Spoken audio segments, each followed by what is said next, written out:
बच्चे जो है वो हॉक्स बे के ऊपर ताब हुसैन साहब का कोई नगमा था, उसके ऊपर वो नाच रहे थे जज्बात में। तो उनकी जो वीडियो क्लिप्स थे उनके जरिए नादरा वादरा से हेल्प हुई और वो बंदे गिरफ्तार हो गए, वो बच्चे गिरफ्तार हुए। लेकिन आज आपके तमाम इलाकों के अंदर सीसीटीवी कैमरे की रिकॉर्डिंग सोशल मीडिया पे चल रही होती है और बड़े वाजे तौर पर उसमें चेहरे नजर आ रहे होते हैं, लेकिन कोई गिरफ्तारी अमल में नहीं आती। अवाम को असलाह रखने की फिर खुली इजाज़त दी जाए ताकि वो अपने तहफ़्फ़ुज़ को यकीनी बना सके। लोग अब तक शहीद हुए हैं, जो लोग जाबाहक हुए हैं इन दहशतगर्दी के वाक़यात में, उन्हें कम अज़ कम फीकस 25-25 लाख रुपए उनको मुआवजा दिया जाए। शहर में आए दिन ये वारदातें आम सी हो गई हैं कि मोबाइल छीनते हुए किसी शहरी का कत्ल हो गया, मोटरसाइकिल छीनते हुए किसी शहरी का कत्ल हो गया, गाड़ियां छीनते हुए डकैती में इस शहर के लोगों को बेदर्दी से कत्ल कर दिया गया। और इन वारदातों की वजह से पूरे शहर में अदम तहफ़्फ़ुज़ का एहसास शिद्दत इख्तियार कर रहा है और बहुत इज़्तिराब की कैफियत है। जो गुज़िश्ता साल गुज़रा है उसमें कोई 56,000 के करीब वारदातें हुई हैं स्ट्रीट क्राइम की। और दुख की बात यह है कि कोई 1 लाख को 26-28 अरब रुपया सिंध पुलिस को हमारे टैक्सों से दिया जाता है। और इतनी खतीर रकम लेने के बावजूद ये 126 अरब रुपया कोई दरख्तों से नहीं उगता। हम अपने खून पसीने की कमाई से टैक्स देते हैं सिंध गवर्नमेंट को, टैक्स देते हैं हम फेडरल गवर्नमेंट को। और ये टैक्स से ये अरबों रुपया पुलिस को दिया जाता है इस शहर के लोगों, शहरियों की हिफाजत के लिए।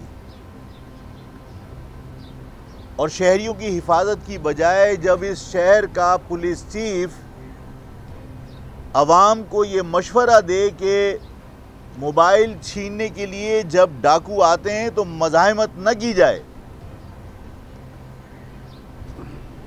और उन्हें मोबाइल या गाड़ियां या मोटरसाइकिल हवाले कर दी जाएं, तो मेरा ख्याल है कि फिर जब आप तहफ़्फ़ुज़ फराहम करने की पोजीशन में नहीं हैं तो मैं हुकूमत से मुतालबा करता हूं कि इस अवाम को असलाह रखने की फिर खुली इजाज़त दी जाए ताकि वो अपने तहफ़्फ़ुज़ को यकीनी बना सके। जब पुलिस तहफ़्फ़ुज़ फराहम करने की बजाय पुलिस का चीफ ये कह दे कि आप मज़ाहमत मत कीजिए, इसका मकसद ये कि हम जराइम पेशा अफराद के सामने सरेंडर कर दें, तो मेरा ख्याल है कि पुलिस कर सकती है। अवाम अपने खून पसीने की कमाई इतनी आसानी से देने की बजाय वो अपना तहफ़्फ़ुज़ करना चाहती है, हुकूमत फिर उन्हें लाइसेंस फराहम करे। इस शहर में गुज़िश्ता साल हर महीने में कई लोग इस मोबाइल स्नैचिंग में कत्ल किए गए। कोई 56 अफराद सिर्फ मोबाइल स्नैचिंग के अंदर कत्ल किए गए। मैं मुख्तलिफ़ जगहों पर जाँ बहक होने वाले लोगों के पास गया, उनके लवाहिकीन के पास गया। उनके दर्द को महसूस करना इस गवर्नमेंट के बस की बात नहीं है, ये बेहिस हो गए। बाज़ नौजवान अपने घर का वाहिद सहारा थे, उम्मीद थे, और जितने लोग कत्ल हुए उनमें अक्सरियत नौजवानों की है। 25 से 35 साल के लोग शहीद किए गए, कत्ल किए गए, जो घर की उम्मीद थे, घर का सहारा थे, घर के वारिस थे। हमने ये देखा है कि सिंध में, अंदरूनी सिंध भी कोई हादसाती मौत हो जाती है तो पाकिस्तान की गवर्नमेंट, सिंध की गवर्नमेंट उन्हें भारी रकूम उनकी मदद के लिए फराहम करती है। ये 56 अफराद इस शहर के अंदर मोबाइल स्नैचिंग के अंदर कत्ल कर दिए गए। किसी एक को 1 रुपया सिंध गवर्नमेंट ने अब तक जो है और इमदाद के तौर पर नहीं दिया। हम आज इस प्रेस कॉन्फ्रेंस में आपके तवज्जुह से हुकूमत से ये मुतालबा करना चाहते हैं कि न सिर्फ इस शहर के लोगों को असलह लाइसेंस जारी किए जाएं ताकि वो अपना तहफ़्फ़ुज़ कर सकें, बल्कि साथ में जो लोग अब तक शहीद हुए हैं, जो लोग जाँ बहक हुए हैं इन दहशतगर्दी के वाक़यात में, उन्हें कम अज़ कम फ़ीकस 25-25 लाख रुपए उनको मुआवजा दिया जाए। मुआवजा नहीं, उनकी मदद की जाए, क्योंकि किसी इंसानी जान का कोई मुआवजा नहीं दे सकता। टाइम्स ऑफ कराची से जुड़े रहने के लिए हमारा चैनल सब्सक्राइब करें। हमारी वीडियोस को सबसे पहले देखने और बाखबर रहने के लिए बेल आइकन पर क्लिक करना ना भूलें, ताकि उनके लवाहिकीन की माली मदद के ज़रिए उनकी कुछ मुश्किलात को कम किया जा सके। मेरे इस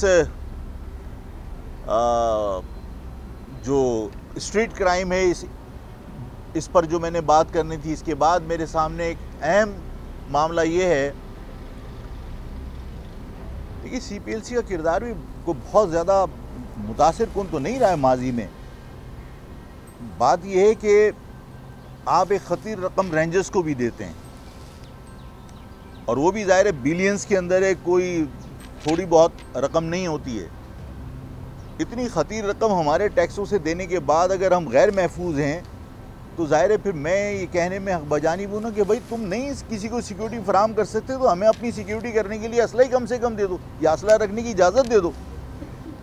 हम इतने पैसे खर्च करके अपने टैक्सेस देते हैं, और उसके बाद मतलब बहुत ही ढिठाई के साथ अगर पुलिस चीफ ये कहे कि भाई अगर आपसे कोई मोबाइल छीनने आता है तो आप मज़ाहमत मत कीजिए, मतलब ये शर्म की बात है कि इस शहर में जो गैर मुल्की तारिक वतन हैं यहाँ पर, जिनका कोई रिकॉर्ड नहीं है, उनको इस शहर से बेदखल किया जाना चाहिए। इसलिए कि मैं इस बात से बिल्कुल मुत्तफ़िक़ हूँ कि हमारे पाकिस्तान के जो इदारे हैं वो उनकी सलाहियतों में कोई कमी नहीं है, और मैंने ये बात कई मुकामात पर कही कि बच्चे जो है वो हॉक्स बे के ऊपर अल्ताफ़ हुसैन साहब का कोई नगमा था, उसके ऊपर वो नाच रहे थे जज्बात में, तो उनकी जो वीडियो क्लिप्स थे उनके ज़रिए कोई उन्होंने नादरा वादरा से हेल्प की और वो बंदे गिरफ़्तार हो गए, वो बच्चे गिरफ़्तार हुए।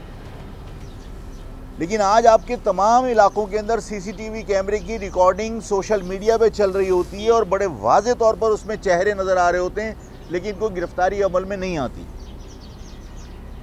उसमें हम नेग्लिजेंस भी कह सकते हैं गवर्नमेंट की या इदारों की, और ये भी कह सकते हैं कि क्योंकि वो लोग रिकॉर्ड पर मौजूद नहीं है, इल्लीगल तारकीन वतन है, गैर कानूनी तारकीन वतन है, जिनका कोई यहाँ रिकॉर्ड नहीं है।